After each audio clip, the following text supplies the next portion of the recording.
Good day, South Africa, and welcome to the very first out of the 3 days of CoSACSA National Arts and Culture Festival for the year 2025. Now, we are coming to you live from the Birchburg Hotel in Boksburg in the beautiful city of Ekurhuleni. I call this the logistics hub of South Africa, bringing you this year's College Sports, Arts and Culture Festival for the year 2025. Now, if you're sitting at home right now and you're wondering what is happening at the Birchwood Hotel, I'm going to be giving you further details as we continue to expand on the day and also as we get to celebrate sports, arts and culture within the TVET sector. Without wasting any time, ladies and gentlemen, let's welcome our very first guest on the show today, and that is Mr. Khanyile from the TVET CGC. And I want him to tell me a little bit more about this TVET CGC. What is the impact or the role of this organization within the TVET sector, and also his role as the president and the reason why they have decided to brace us with their presence at today's CoSACSA 2025 Arts and Culture Festival. Nomzade, I'm very well, thank you. Pardon my voice, I have a flu.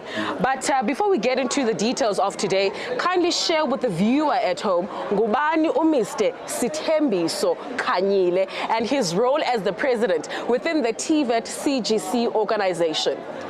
Thank you very much, Anati, and thank you for a very kind and a warm welcome.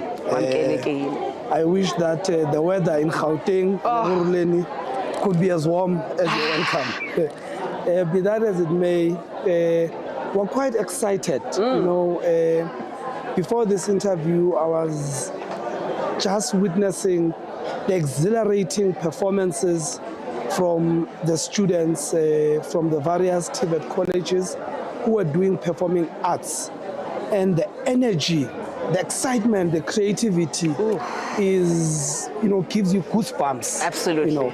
And you look at this and you say, there is so much potential that is ready to explode.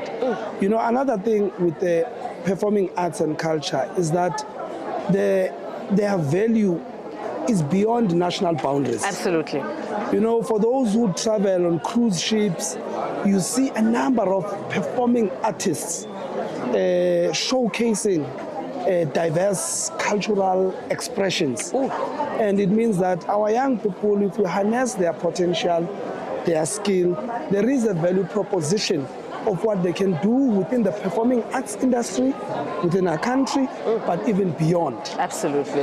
And I think also with the expansion of the offering of television, in that we live in the digital era, there's lots of streaming. There are many productions which are looking forward to cultivating the potential of performing artists. So I think if more scouts are able to come and attend such events as the one that is hosted by CoSACSA, we can really put this event on a national map and an international map, and that the talent that is on showcase today can be able to realize its potential and be able to play a meaningful economic contribution in terms of their talents. Sithembiso Khanyile is a president of the TVET CGC. I'm the chairperson at the Lovedale TVET College in the Eastern Cape. I might add that the college I have the privilege of chairing will this year be celebrating its 200 years. A bicentennial celebration. Yes. That is quite huge, and I'm privileged to be at the helm of that TVET college. What we do in the TVET CGC, let me start here. We were founded in 2007, Anita. The organization was founded in 2007 as an employer organization. You would recall that FET colleges at that time were still a provincial competency under the direction of the provincial governments. But in 2009, the then administration took a very deliberate decision to split the Ministry of Education into basic and into higher education. so that there could be a dedicated focus in the post-schooling education and training sector.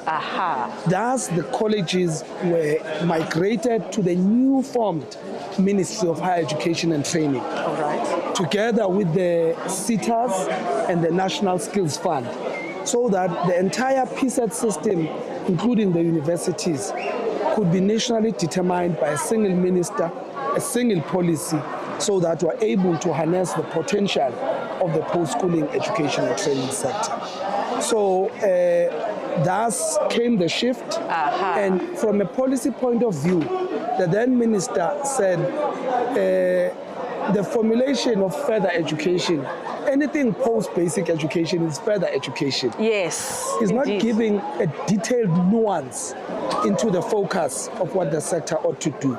And thus the policy shift then said, these will be technical vocation institutions. Okay. And thus even the name change to TVET. So we changed our name from the FET-CEO to become the TVET CGC in 2013. But because now our focus was no longer only on being an employer organization, we then had to bring in a new culture of corporate governance into our TVET colleges. Focus on strengthening governance, building capacity of governors in order to govern, but also focusing governance on ensuring that they develop strategic plans for these TVET colleges that inform the program qualification mix and setting the agenda for the core business, which is teaching and learning. What do we teach? Yes. How do we teach it? And what quality of artisans are we going to produce? So that became a focus of governance, but also because we are responsible for the public funds in these TVET colleges. Financial management and prudency in doing that became a very critical aspect. So that's where we come as governors. We advocate for the promotion of the sector. We advocate for good corporate governance. We advocate for the strategic focus and ensuring that the public policy imperatives outlined by the Minister of Higher Education and Training are realized in the sector. So that's what is my preoccupation as a president of the Governors Council. But lastly, we mobilize partnerships and linkages between actors within the PSET system to play a more pivotal role within the college system, but even going beyond in mobilizing corporate South Africa to also come to the party and be able to invest in the talent of our young people within the TVET system. I think after witnessing what I've witnessed today, in terms of our partners that we already have as a TVET CGC, we will be extending an invitation to them to say, let's make the next festival even much bigger and much better. Absolutely. With them committing more resources and ensuring that we are able to give these young people ample opportunities to showcase their talents. Thank you very much. Ooh, ladies and gentlemen, I absolutely have no further question after that one. That is the president of the TVET CGC. As he has alluded, their main role is to ensure proper governance within the TVET sector. His name is Mr. Khanyile, or should I say Tembiso Khanyile. Ladies and gentlemen, it is the first day of the 3-day Arts and Culture Festival for the year 2025. And I must tell you, it is the national festival. For the couple of months that we have been going through since we began the year, we all know that each province, they get to battle amongst each other. Out of each provincial winner, they get to represent their province at the national competition, or should I say also festival. Now, all of these colleges are competing right now, right here at the Birchwood Hotel. So if you are not here, you are definitely missing missing out. But I want to also say, keep those comments coming. I'm going to make sure that my team gives me some of the comments that you guys are constantly posing as we are going live right now on the CoSACSA page. So ladies and gentlemen, let's go back right on stage. We'll continue with the conversation with the panelists, with the judges, and also with the students, and also, of course, not forgetting the judges who are judging and adjudicating over the competition. It is back on stage. Good day.